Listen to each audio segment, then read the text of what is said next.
Visit Chandra's beautiful universe. NGC 4839.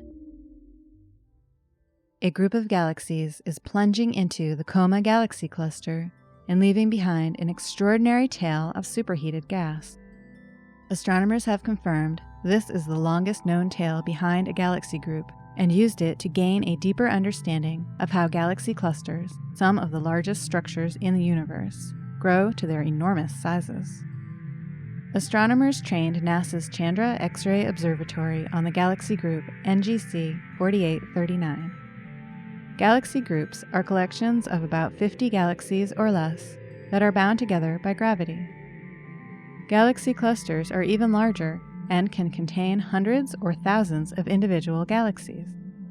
Both galaxy clusters and galaxy groups are enveloped by huge amounts of hot gas that are best studied using X-rays.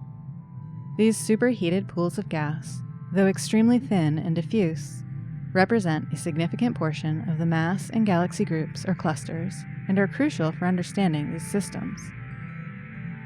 NGC 4839 is located near the edge of the Coma galaxy cluster, one of the largest known clusters in the universe, about 340 million light-years away.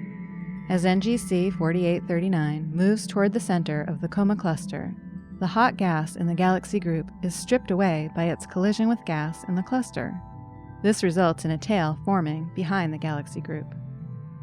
This comet-like tail is 1.5 million light-years long, or hundreds of thousands of times the distance between the Sun and the nearest star, making it the longest tail ever seen trailing behind a group of galaxies.